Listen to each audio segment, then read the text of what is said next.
Welcome back. We are in a high place, which is where we are likely to find the second key, according to the hint we've found. So, maybe we'll find it in this cave here. Nah, that would be too easy. I mean, surely there would be something there to guard it. No, there's not. It's just an empty cave with the key inside. Oh, I think that was a message about the fairy spell wearing off. Who cares? You see a large golden key lying on a rock in the damp cave. Well, that's the key we're looking for, I bet. So let's get that key!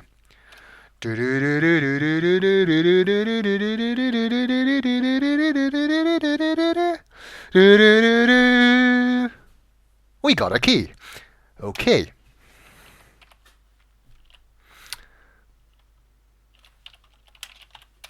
It's a shiny gold key. Shiny. I like shiny stuff. It is pretty and sparkly and other kinds of things.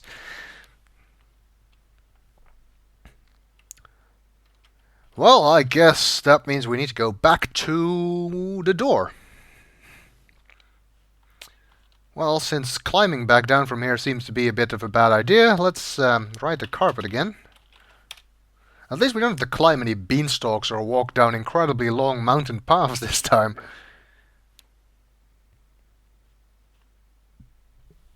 A pretty nice view of the poison moat from there. Wait, that's not nice. And it takes us back here. Which is convenient, because that is actually quite close to the bridge, if I'm not mistaken. I think north is the quickest way.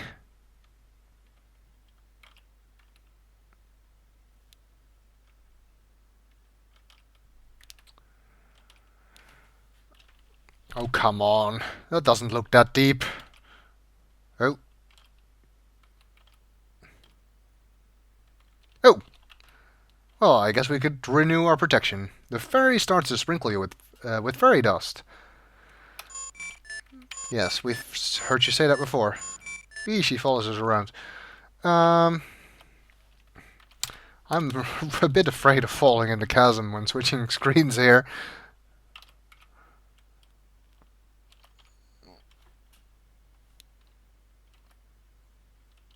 I don't trust that. Not one damn bit. Managed to stop in time. Okay, there we go again. That's our fifth crossing, I think.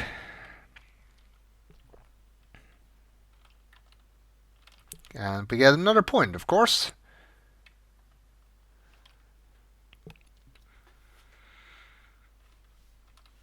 And we can now unlock this door, but given the fact that we know that there are 3 keys, I have a feeling I know what's behind it. The key to the second door fits easily into the keyhole. You turn the key and shazam! The door opens, and the second gold key disappears, revealing a third door with yet another inscription. It's a very narrow door. If this keeps going much longer, we won't fit through the opening once we finish. Let's read that inscription. Whosoever chooses to seek the last key must have a stout heart. Well, that's probably the vaguest of all the clues. What could it mean? Well, considering we've pretty much been anywhere, everywhere except for the castle inside the moat, I have a feeling it's going to be there.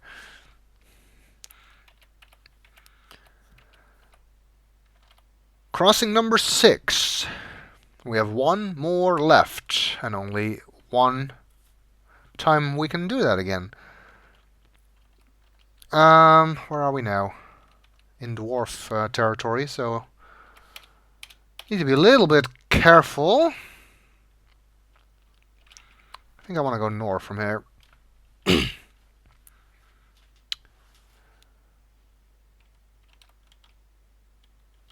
We already got the... yes. But not...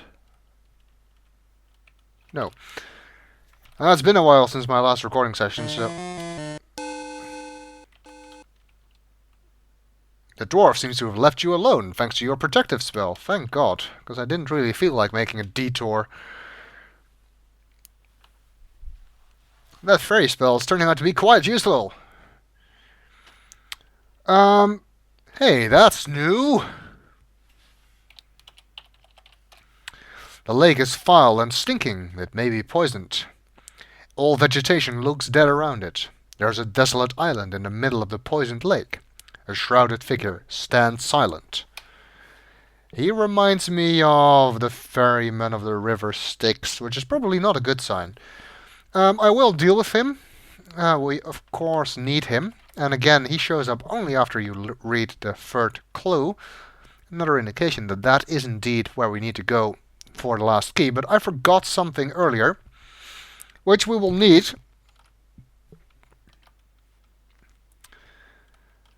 Because I don't think I've been to the west here yet. I don't know if I've been to this screen, but the screen to the north here, I most certainly haven't been.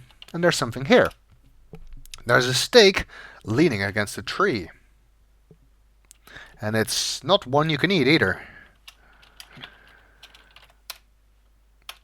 Now we have a mallet, a stake, and a ring bearing the initials CD. Can you see where this is going? I can. But then I have played this game before, so as always I'm cheating.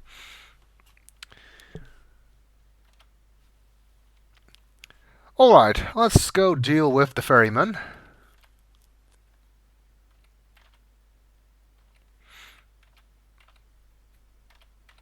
Hopefully he won't require payment or something, because I don't want to give up any of my treasures. Let's save. I don't trust this guy.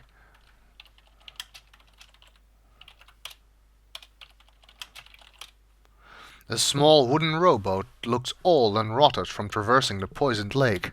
Oh yeah, that really raises my confidence. The shrouded ghoul looks very frightening.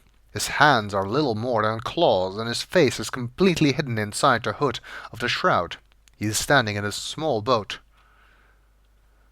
You know what? I've had it. No girl's worth this much trouble. Let's go home. Nah. I'm just joshing. I'm a brave knight and king and stuff. I have to do this kind of thing. Hi there. You're greeted by stony silence from the frightening ghoul. The spooky fiend holds out a bony claw as in request for payment of some kind. Can you actually pay him?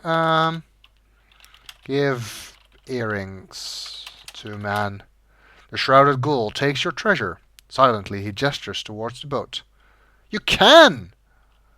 I didn't know you could, but apparently you can. But that loses points, as you could see. And we don't want that, of course. No, what we need to do here is wear the cloak and the ring. With a flourish, you fling the black cloak around your neck and fasten it. You are now wearing the beautiful ruby ring.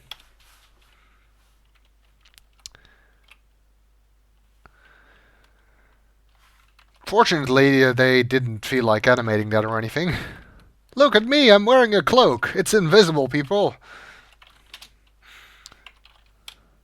The shrouded ghoul looks at the ruby ring on your finger and the black cloak around your neck. He motions for you to enter the boat, which you do. You must have fooled him into thinking you were someone else. Although there isn't really any hint that you should do this, I think wearing the cloak and ring at some point is a pretty natural thing to try. So if you happen to have tried that before you got here... leave boat? Yes. If you happen to have warned them before you got here, this would have worked anyway. I didn't know you could also give payment, which is good to know, I guess. Well, this looks foreboding. It does seem to indicate that whoever lives in this castle is someone who is an old acquaintance of Grandma. That seems peculiar. This lake is full and stinking. Yes. The castle looks cold and forbidding.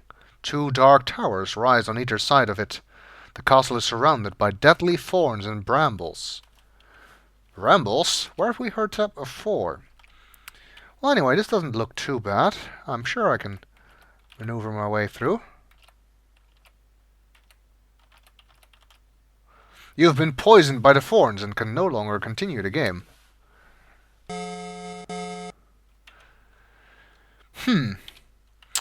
I don't know. Is it actually possible to get through here? Well, it's possible to get through there because I did that before. Come on! I wasn't even close to the edge there. Let's just try saving. I just want to know if this is possible. I don't think I've ever managed it, but...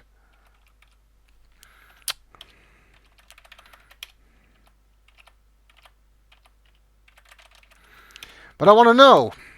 Because if it is possible, then the game's not unwinnable if you kill the snake.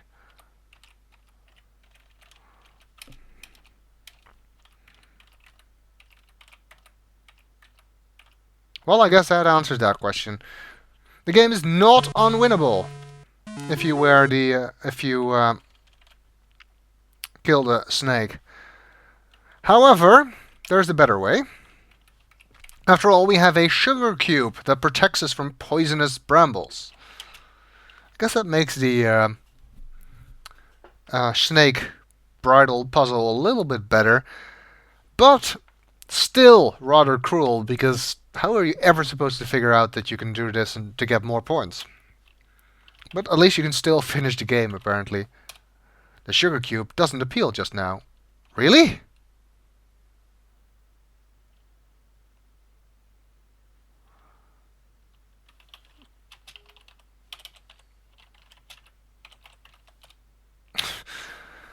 Okay, parser is not very helpful.